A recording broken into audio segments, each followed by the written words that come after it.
밀턴 프리드먼에 대해 발표할 중앙대학교 경영학과 장서영이라고 합니다. 먼저 밀턴 프리드먼은 1976년 노벨 경제학상을 수상하였고 항상 소득과세 및 안정적인 화폐 공급을 주장하였습니다. 그의 시대 배경은 먼저 프리드먼은 1929년에 대공황이 연방준비은행의 통화정책 때문에 발생했다고 판단하였습니다. 유동성의 부족으로 인한 문제로 안정적인 통화 공급의 필요성을 역설하였습니다.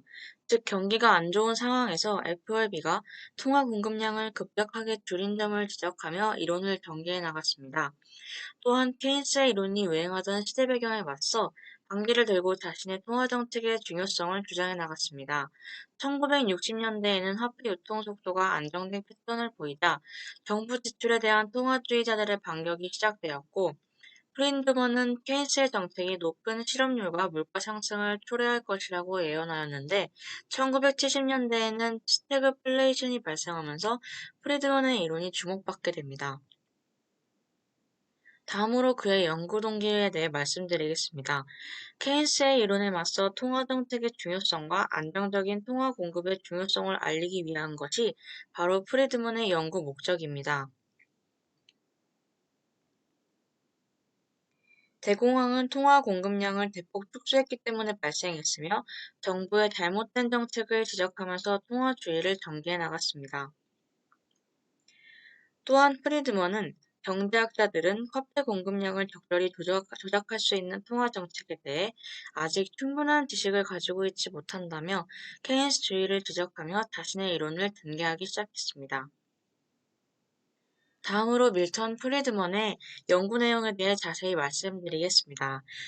프리드먼의 통화주의는 국민 경제의 변화에 영향을 미치는 요인 중에서 통화량이 가장 중요한 변수라는 것입니다.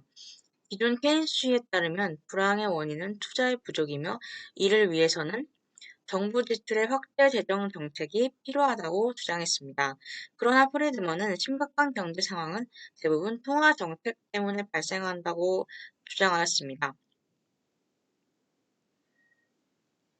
따라서 이 프리드먼이 주장한 화폐 정책의 핵심은 정부가 일정한 통화 증가율을 공시하고 이를 장기적으로 준수하는 준칙입니다. 특정 비율을 정한 간단한 규칙이라는 점에서 K% 준칙이라 불립니다. 정부는 이 준칙만 지키고 나머지는 민간에 맡기면 통화량의 급격한 변동 발생으로 인해 경제에 혼란이 발생하는 걸 예방하고 그러한 미래의 불확실성을 축소하여 경제 주체들이 합리적인 경제활동을 할 수 있게 된다고 주장하였습니다. 또한 이에 대한 전제로 프리드먼은 장기적인 소득을 기대할 수 있기 때문에 대부분 일정한 소비 수준을 유지하고 소비는 안정적이라는 항상소득 가설을 주장하였습니다. 결국 핵심은 화폐 수요는 장기적으로 안정적이고 그러한 장기적으로 안정적이며 장기적으로 소득에 대한 기대로 일정한 소비 수준을 유지할 수 있고 정부의 재정 지출을 줄여야 한다는 것이 밀턴 프리드먼의 주장이었습니다. 따라서 FRB는 경제 상황에 상관없이 화폐 공급량을 일정 비율로 유지하고 유동성을 일정하게 공급하는 것이 중요함을 주장하였습니다. 따라서 통화정책이란 본질적으로 민간 부문에서 일어나는 화폐 유동성과 벌이는 싸움으로 사람들이 일정 수준으로 안정적으로 유동성을 유지하고자 한다면 통화정책은 GDP를 예측 가능할 수 있다고 주장했습니다. 다음으로 밀턴 프리드먼의 경제학적인 중요성, 경제학적 의의에 대해 말씀드리겠습니다.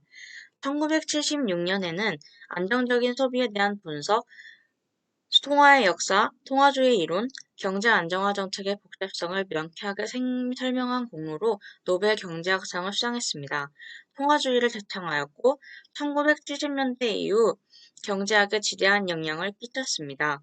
통화주의의 아버지로 한때 시카고 학파를 이끌었으며 통화주의를 통해 정부의 적극 개입을 주장하는 케인스주의를 경제학적으로 분석하고 비판했습니다.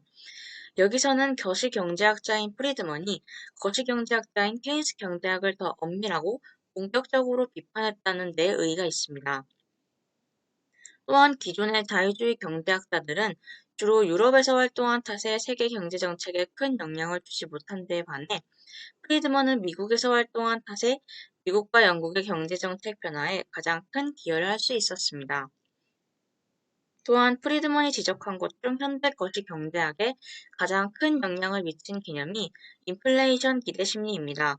이것이 지적된 후 거시 경제학 이론의 변화가 생겼으며 이 인플레이션 기대 심리란 인플레이션의 변동을 예상하고 경제 주체들이 자신의 경제 행위를 조정하는 것을 말합니다. 예를 들어 앞으로 1년간 물가 상승률이 현재의 연 5%에서 연 8%로 상승할 것으로 예상이 된다면 자금의 대출자는 명목 이자율을 3%더 요구하고 자금의 차입자도 이에 동의하게 됩니다. 노동자도 이러한 예상 물가 상승률에 맞추어 임금을 더 받길 원하고 기업도 그만큼의 임금 지불을 대비하게 되는 그러한 심리 현상을 말합니다. 다음으로 밀턴 프리드먼이 준 현실의 영향, 현실에서에 적용되고 있는 것들에 대해 말씀드리겠습니다. 이러한 화폐론과 소비자 행동론에도 큰 관심을 두었던 그는 자유변동 환율제, 음소득세, 교육교환권, 소비함수에 있어서의 향상소득 가설 등 다양한 이론을 내놓아 경제학자들과 정책 담당자들에게 엄청난 영향을 미쳤습니다.